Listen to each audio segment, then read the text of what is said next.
difficult times during the pandemic. And educators make their best efforts to adapt to the new reality. And this is one of the examples of that. And all of the educators and folks involved in this initiative are truly building bridges of mutual understanding. I don't want to take too much of your time since the experts have to get on and get going with all the good things you will learn this session. So again, thank you. I hope you enjoy the program. And with that, Gabby, I'll hand it back over to you so that you can introduce Edith, who I believe is our first presenter. Thank you, everybody. Thank you, Michael. I want to thank Eleonora Salas, Academic Director of ICANA, who is here with us. And I want to thank Claudia Corimayo, who is the Academic Director of ICICANA. I would also send a very big thank you to Nori Serda, who is the coordinator at the Public Affairs section of the Embassy of the United States in Buenos Aires, and her co-worker, Giselle Dubinsky, who both of you are always working together. So thank you very much for helping us in this enterprise. And now I would like to introduce Edith Luna Villanueva. She's our speaker today. Edith is an alumna of the Texas Intensive English Program, 2008. She has a master's degree in education from the University of Bristol, United Kingdom, and she lectures in the subjects English Grammar 2, Contrastive Grammar, and ICT in the University of Catamarca. She belongs to research groups, being her areas of interest, TEFL, teaching, ICT integration in education, and volunteering. Moreover, she trains teachers in these topics as well. She also works as a volunteer teaching English to vulnerable social groups. As part of Groovy, a volunteer group she started more than 10 years ago. Her presentation is about flipped classrooms, and flipped learning or flipped classrooms inverts traditional teaching so that what is normally done in class is flipped or switched with what is normally done by the students out of class. Thus, learners are more active, teachers optimize time, and learning becomes more significant and long-lasting. This presentation shows the model with its advantages and challenges, as well as examples of application at secondary and university levels. There are two more things I would like to add just for you. Please type your questions in the Q&A section at the bottom of the screen, because we will probably have time to answer them at the end of the presentation. And you will find the link for your certificates in the chat, okay? So by the end of the webinar, we will put that in the chat for you, okay? So, dear Edith, I think I'm going to stop talking, and this is your turn, okay? Thank you for being with us. Thank you. Well, good afternoon, everyone. It's really a pleasure to be here as the speaker in this event. And as Gabriela has already said, I'm going to be talking and sharing, let's say, the result of my experiences and my research together with other colleagues on flipped learning or flipped classroom. Well, before talking about flipped learning, what we need to pay attention to is to our traditional, let's say, practices, the traditional classrooms. When we talk about traditional classrooms, what we refer to is, let's say, to two particular times or spaces where teaching and learning take place. One is in class, that is to say the classroom, that now due to the pandemic has turned to be in a video conference. And the other is at home. Well, everything was done at home during the pandemic. But I mean, when students do their individual work, generally known as homework. Remote teaching led us, as I mentioned, to change the classrooms for virtual classrooms or virtual times where we would connect through a video conference applications such as Zoom, Meet, and actually it's giving us the chance today to be together. But we have not missed this, let's say, sequence or this scheme, this framework of two spaces, one space where the group meets and one other space where the individual, the student, works on its own. However, even though nowadays we still, not all of us, but most of us are at home for these two, let's say, type of activities, interaction is different. There are times when we are grouped, and there are times when we work in isolation. The idea is to, if you have not tried yet, or if you have not realized you are in the process of applying this model or approach, to use flipped learning. And here you have two of the main representatives of this model, who are Jonathan Berman and Aaron Sams. They are American teachers of physics and mathematics. And around a decade ago, they realized that some students were missing class, were missing the lessons. And sometimes when they were in class, they were a bit lost. So there was something necessary to be done in order not to leave anyone behind. That is why they thought of making use of the digital technologies in order to get students benefit from it and learn at their particular pace. And that is how this flipped learning appeared. The expression was coined as flipped learning or flipped classroom. It is said that flipped learning is one of the best representatives of blended learning because, as I mentioned before, it started more than a decade ago. So by that time, it was important to use a methodology that would make use of the best of in-person education, as well as the best of digital technologies. Now, let's see what is implied by, or what is stated by, this particular methodology. In order to do that, I would like you to reduce, just for the sake of making this simple, to reduce all lessons or all your plans to a sequence of 2 times or 2 spaces, in class and after class. You will probably agree, no matter if it was before 2020 or during 2020 and 21, that in class, what we generally do is to instruct, to lecture, to present a topic, to give explanation. If we are lucky and we have the resources that we did have during 2020, we back up that explanation with videos, with websites, with posters, with images. If you're not lucky, it's just you and a blackboard or a whiteboard. But no matter the time you refer to or you recall when thinking of these in-class activities, what you as teachers aim at is getting your students acquainted with content, with terms, with facts. Probably it rings you a bell, and you can associate it with remember the old, let's say, the old because it has some time. It's not a young or new methodology, PPP, where you would present first and then practice.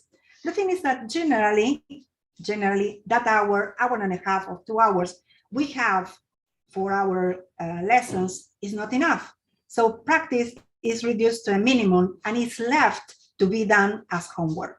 So it is after class when students practice, create, produce, and problems and doubts come out. Problems and doubts that they need to solve on their own. Traditional teaching. That is the typical sequence for traditional teaching. Let's see how this can be flipped in order to make the most out of our practices. Let's pay attention to what we used to call homework. Remember that homework, according to this traditional model, was done after class. But what if, instead of doing homework after class, we do such homework before class? In that way, we would anticipate content. And you may say, well, I have been doing that. Yes, because you've been sharing videos, podcasts, PDFs. So if you are flipping this model, you anticipate contents by providing this type of material together with an activity to help students remember and understand. If you do so, you have the possibility to do in class some discussion on the content learned. And why discussion and not presentation? Because both you and your students, that is to say, the whole group, will know what you are talking about. It's not new. It's not that they come out as an empty sheet of paper. No, they do have the knowledge you have introduced before.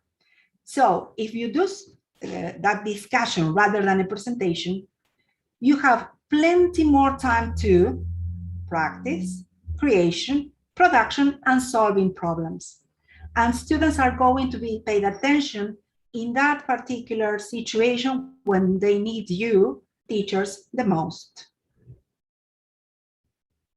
Let's say that the homework is not homework, but actually before class time or individual space, and in class is the other part of this sequence, leading to this new model, not that new, but probably a bit of a novelty for some of us, called flipped learning.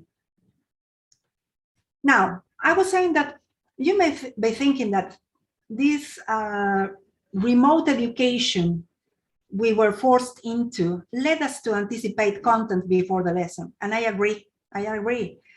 So in class or video conference, you had the chance to apply, to practice, and internalize. But is it really that we have been flipping learning during the lockdown? In order to conclude positively or negatively, we have to take this into account. So far, you've been sending videos, dossiers, PDFs, podcasts before the lesson. But if in class or in the video conference, you were still expository in your presentations, or you aim at remembering, and students remembering rather than applying, or you had little time to practice, or actually you were checking homework you gave your students to do before class. And apart from that, the more difficult activities were postponed for the after class time, then no, sorry to tell you, but you were not flipping learning.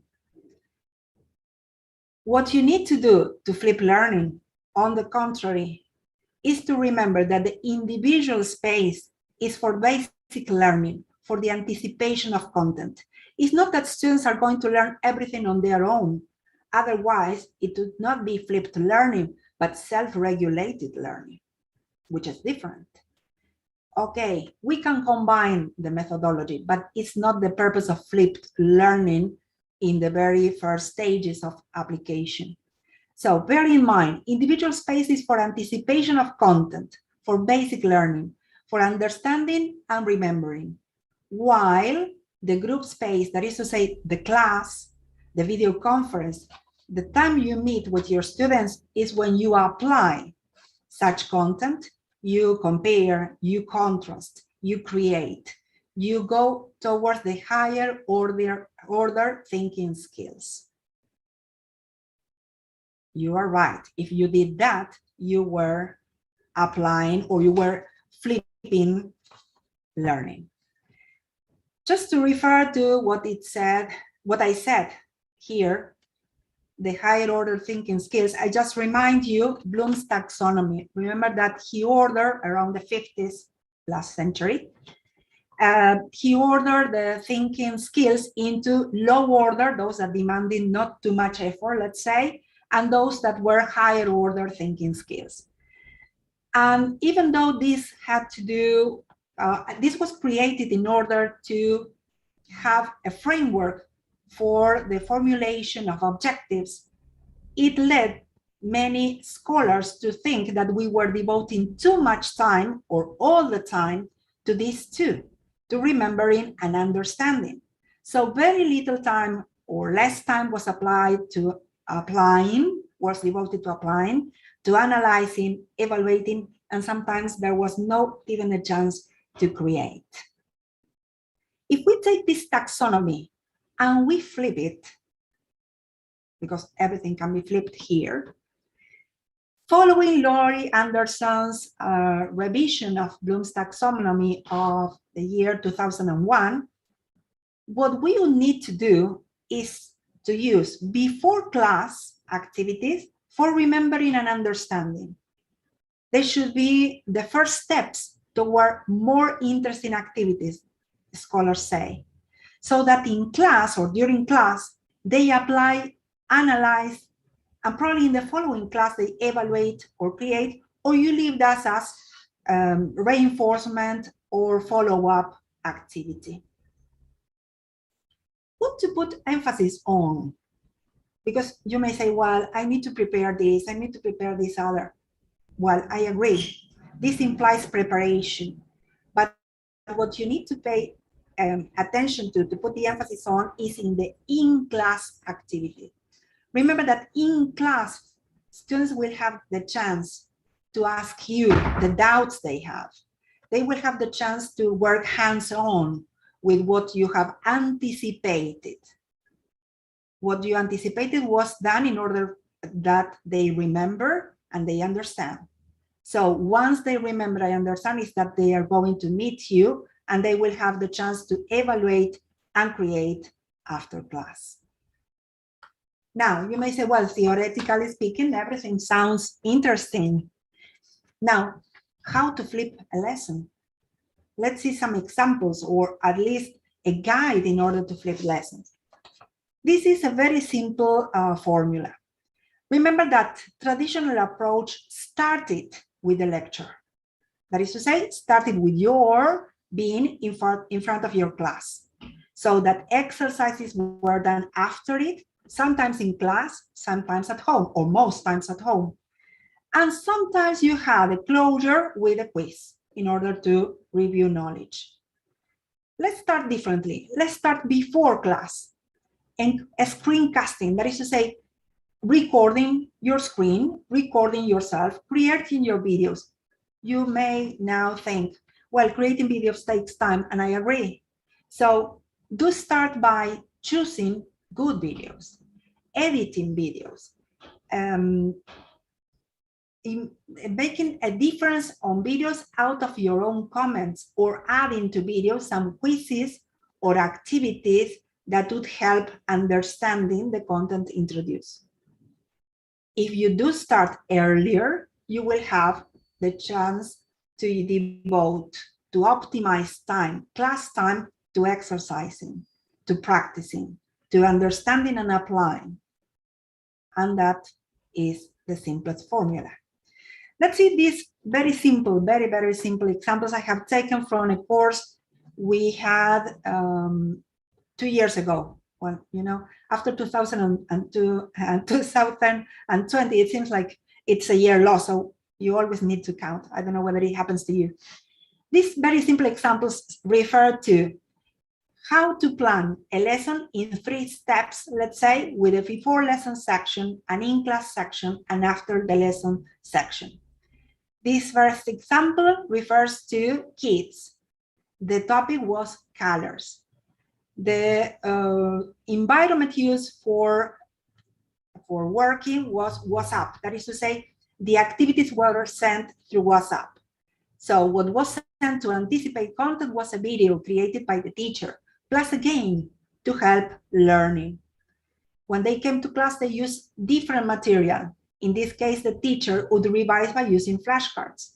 So since she was not presented presenting, sorry, colors for the first time, it was already known or students were already acquainted with it, she had more time for games and interactive activities in class and gave, after the lesson, a reinforcement activity from a textbook.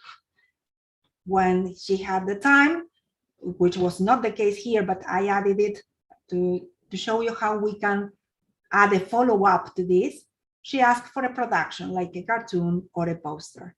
Here we have another example of a teenager's group, sorry, where the teacher used Google Classroom. Once again, the videos was created by the teacher, even though, as I mentioned before, it could have been edited or borrowed. She also made use of a game in order to check understanding, but also a Google form was added with a number of questions and exercises following a multiple choice mechanics. In class, the teacher had a chance to revise what they have learned from that content. And more time was available for games and textbook activities. Once again, we have a production, something to do after it in order to encourage more higher order thinking activities. At the university level, Google Classroom was used in an example, but I added Facebook and WhatsApp because, as you know, they were generally, or they were also used as the means of communication and the reservoir for all the activities. The video again was used to anticipate the content together with a slide presentation. So what students needed to do was to watch the video and consider the presentation, compare and contrast. They also had a collaborative activity in a Padlet, a digital wall, but there was another possibility with Poplet, which is an application that works for CMAPs. After that, in class, they had a chance to revise, to go into further practice, and after it, the follow-up was to do some activity for assessment, which was a task in the same line. I'm not going to play the video because it's going to take us long, but just to show you, for instance, how first conditional was addressed by one of the teachers in that course. She created, together with her colleague, a video with Powtoon on first conditional. And together with the video, she sent a game created with word wall. Then in class, they had the chance to meet and interact, and they had plenty of opportunities because there was time to do some oral activities. What if it rains was the topic. After it, they had to write and to complete activities from the English textbook.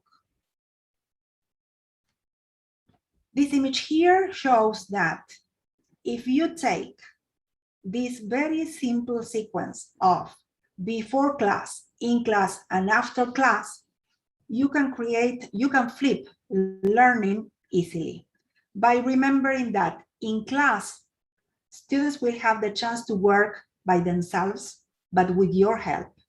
So in order to do so, you need to anticipate content.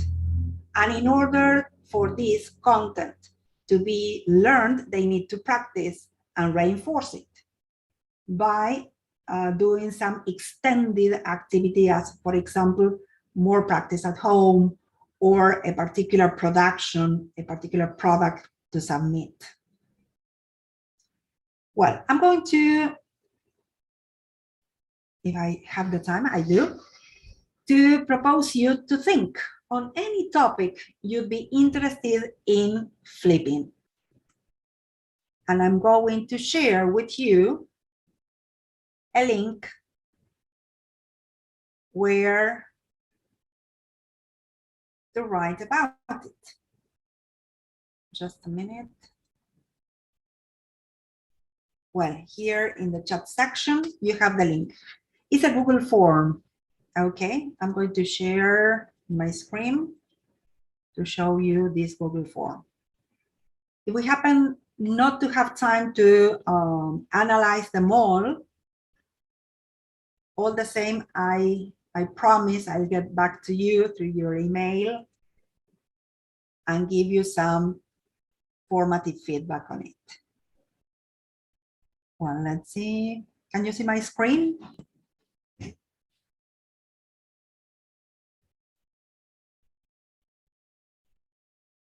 Hope you can. Okay. Well, to start with, I will ask you to write your email address. By the way, mine is Iluna-Villanueva. Oh, sorry. What am I doing? I was supposed to answer. Just a minute. And I'm the ICT teacher, see? It works as such. Okay, so flip classroom planning. Please do write your email address if you want to get some formative feedback on your proposal. This is mine.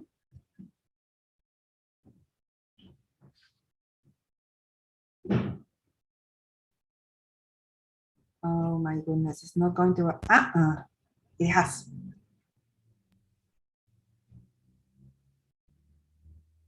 The next thing I'm going to ask you to answer is at which level you are working.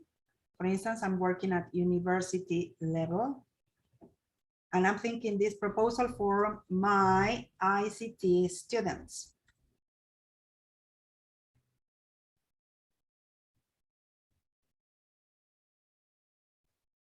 Hope you are completing the form so that we have the chance to check on the answers. Which topic? Well, let's see the difference between resources and tools.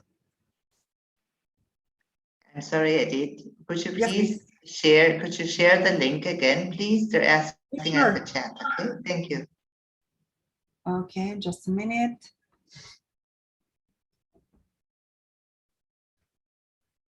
Probably I have shared it with. It's not in the chat box. What about now?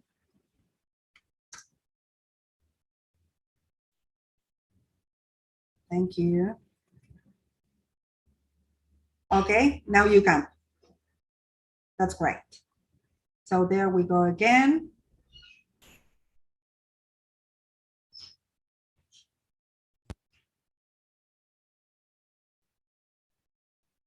So remember to say which level you are working at, who you are going to address with this proposal. Think on a topic. One of the things Berman and Sam say is that it's not that you're going to flip all your course. You should start by flipping that topic that generally took you longer to be developed so that you can make the most out of time. Remember that individual time, that individual space students will have, that is the opportunity where they can pace their learning. So if something is difficult and you've sent a video plus an activity, they can watch the video several times, they can pause, they can play again and the like. So think on a topic. I'm just thinking on the difference between digital resources and digital tools. Why I've chosen this topic? Because it takes time to try resources and tools, something I cannot do in class, or probably I can, but I will not go further than experimenting with a couple of them.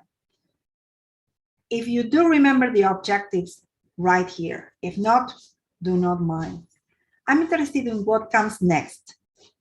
Pay attention to this. It says individual space before time. Remember that we were talking about two spaces or two sections in this framework, in this sequence, when flipping learning. One was individual and the other was group. Individual space here is before class, what students do on their own. Generally, one of the activities suggested is to watch a video you've created of you've selected for them, or you can send a podcast. Okay, so students listen to a podcast. By the way, if you're interested in creating podcasts, there is one very nice application that also works with websites called Anchor.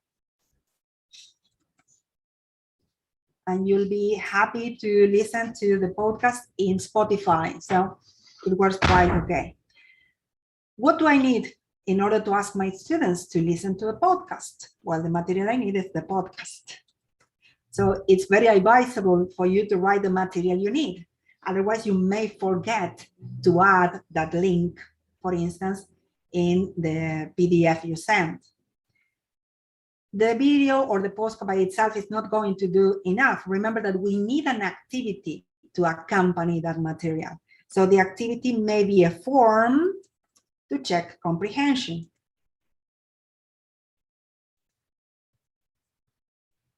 A form is one of the simplest activities, or one of the simplest, let's say, tools you can use to create activities. Of course, you can ask students to go further by working, for instance, instead of individually, collaboratively, and to complete a theme map, or to write their understanding or their answers to particular questions in our digital wall as Padlet and the like. Here again, the material necessary for activity 2 is going to be the form. And when I say form, I mean any form. You can use Google Form, you can use SurveyMonkey, SurveyPlanet, anyone that works okay for you, it's fine. The good thing about Google Form is that it allows you the possibility to have more surveys. Remember that they were created with that purpose at the very beginning. So you have the possibility of creating more for free. That is not a possibility you have with others. And here, if you need to add something or to take into account, for instance, let's suppose, apart from this, I need to create a PDF that contains those materials and comments. Okay, just a reminder for you. Are we okay with it? So this is the individual space or before class section. You're not teaching, you're planning. You're planning how to introduce a topic. Of course, my podcast is going to be an introduction to the topic to get them acquainted with content, with terminology, with facts. And that is what I'm going to check in the comprehension activity. Let's move on. Individual space was one of the spaces you take into account. Group space is the other. It's what you do in class. Remember that students already know, and they may remember or not, depending on how much attention they pay to the activities. So the very first activity may be to revise. And in order to revise what they know, you can probably use a game. A game you create by yourselves, for instance, with Word Wall or Educa Play. I want to type down these ones. Educa Play, oh, thank you. Word Wall, Purpose Games. I know creating games takes time, but we are all lucky that all these sites have a collection of games already created by other teachers. So the very first thing you can do is to use these as resources and check whether they are connected to what you have presented. Here again, a reminder, if I'm going to work with the game, the material I need is the game. Here, of course, if you already know which game to use, do copy the link so that you have it at hand. One other activity, what may you be doing? A game is okay, but probably an interactive activity would be also a good opportunity. I'm not thinking on the topic I've chosen, but on topics you may be thinking of. And I'm going to suggest you a compilation that is very nice. I don't know whether you know it, agendaweb.com, that compiles, I cannot say infinite numbers, but quite a lot of exercises on different grammatical and vocabulary topics. So an interactive activity there that you can all do together would help. So in order to do this, I need the link to the activity as a material. Anything else to add? No, probably to think on a third activity, because if we are lucky, we may have the time and the possibility of doing some more practice. Since we deal with a number of skills connected to learning a language, probably that activity can be an oral one. Of course, this is sketching. You can reorder these activities. So far, we have thought of what to do first, or what to do before class, and what to do in class. Now, let's think on what to do after class, because it's not that they finish the class and we say, okay, you did your homework before coming to class, so you have no homework. No, sorry boys, sorry girls, you will have homework, because that homework is what gives the topic a closure. So what you will ask your students to do is something more, I wouldn't say more productive, but something that is not similar to the practice they've done in class. That is why here they generally have something that implies creation, like create a poster, create a cartoon, or something. Of course, you need to frame the command very precisely so that students know exactly what you expect them to do. I have written here assessment because generally this is the chance, this is the opportunity teachers have to pick an instrument for evaluation or assessment. So whatever you ask them to do, as I said before, needs to be clearly specified so that the results match what you expected them to do. I was saying, create a poster, a cartoon, and why not a video? I wouldn't say video explaining the theory, but a video applying that particular content you have asked your students to explore. And here again, the materials necessary. Well, you will need to suggest your students video creators, let's say, or video makers, or what to use for posters. I'm just going to mention one. Oh, cannot think of a poster now. My goodness. Oh, for cartoons, I can recall Make Believe. I don't know whether you've used it. They are very interesting. Make Believe Comics for cartoon. Glogster is the poster I was thinking of. Glogster. You can create very nice digital posters with Edu Glogster or Glogster. So we are done. You may add some further comments if you want me to answer with some feedback, and that is it. We have at least sketched a flipped classroom plan. I just have one answer, mine, but I'll be waiting for yours. Remember that even though this is a 1 day and 1 hour event, I'll be more than happy to help you in this process of flipping classroom. Okay, I'm back to this. We have planned before class, in class, and after class activities. So in a way, we are ready to flip our classroom. Of course, that process will need polishing. These are the first steps. Or as I said at the very beginning of my speech, you may have been trying this.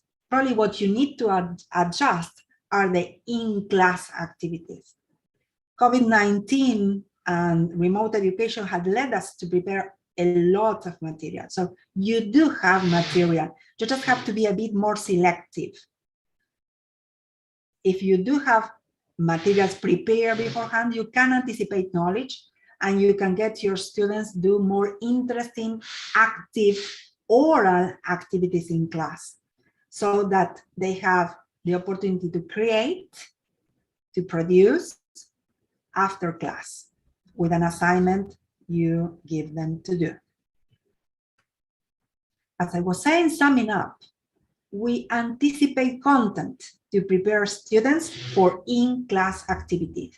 But it's not that they are going to learn everything on their own. No. You're just paving the way. You are giving them the possibility to get to know about something. They will need you to practice. They will need you to check whether what they have written is right or wrong. So do not give them all responsibility. They do have the responsibility now, more responsibility than before, but not all. You are still part of the team. Use videos or podcasts together with an activity to check understanding. It's not that you're going just to give them that video, that podcast you liked, or that reading you wanted to. You need something, an instrument, a tool that as a teacher helps you identify if they understand or not. Send the videos and podcasts well in advance. Let's suppose you have classes generally on Fridays. Do not send it on Thursday. Do send it on Monday. Give them time. Remember that anticipating material should give them the possibility to work at their own pace and sometimes their own times, their own willingness.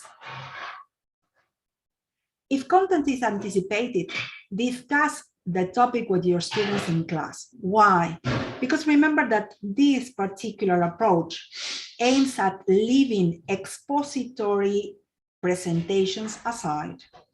They should have been aside quite a long ago, but there are teachers who still prefer that type of interaction where there is like a monological presentation. No, the idea here is a dialogue. You discuss with your students. They know what you're talking about.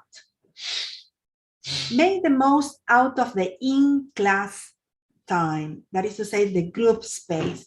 It's not that you are going to meet to check homework only. No, they are going to meet in order to practice speaking, in order to do some more practice, in order to, let's say, take more opportunities for a challenge, in order to challenge them.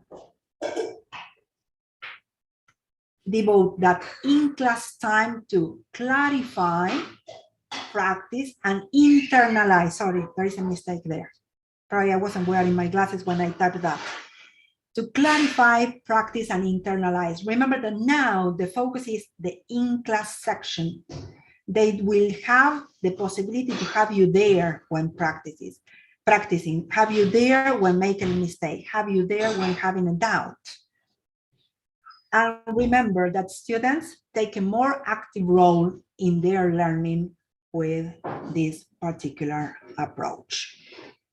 Well, just to give this a closure, remember that flip is flexible because it allows you the possibility to interact with different proposals in different ways with your students, with different type of material.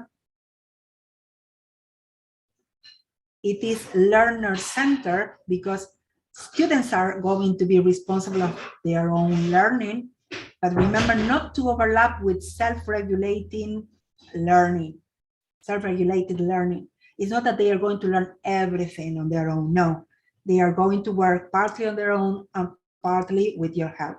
It is intentional because whatever you've chosen has a particular intention. It's not that any video that came to your, let's say, to your eyes is going to be used. No, you need to be selective when choosing a particular material to use. And it's going to be pedagogical. Now, the emphasis is not on the teacher role, but on the student role in this process of teaching and learning. Thank you very much. That is all. Hope it was of your like and understanding, and you try flipping your class. Hey, thank you, Edith. Thank you so much for teaching us about flipped classrooms. And I think everybody has enjoyed it and will make the most of it. Thank you again to the US Embassy for their support and for always being beside us. And I want to invite you all, okay, since I haven't seen frequently asked questions here. I do see a lot of thank you, and that's really all for you, Edith. I hope Thank you. Thank everybody... you. And remember that form is available. I mean, it's open for your answers. If you happen to think on a proposal, let's say next week, I'll be more than happy to give you some feedback after you send it. Okay. They're asking here, I'd like to know what age groups have you already tried with this, Edith? Well, me, myself, young people and adults, but we've been together with a colleague from the university training teachers to use flipped learning, and they have been using it with kids, adolescents, and the like. We know it is much more a challenge when they are younger. There is a recommendation by Samson Berman that says the younger the students, the shorter the videos you share with them. So do not panic if you happen not to cover everything you wanted to in one video. Probably a number of videos are going to be of help, or anticipate part of it and leave the rest for the in-class activity. Okay. I can't see any more questions here. There's still lots of congratulations for you, Edith. I guess you're a wonderful teacher. Everybody loves you. That's Thank nice. you. Thank you. That's very, very nice. Okay, and since we don't have any more questions, I think we're going to make a quick closure. I just want to invite you all for our next webinar, which is going to be Thursday, October 7th at 5 p.m., the same as today, okay? Thank you very much. Thank you, Norris, for being with us. Thank you, Eleonora. Thank you, Edith. Really wonderful what you taught us. Thank you very much. Bye-bye. See you.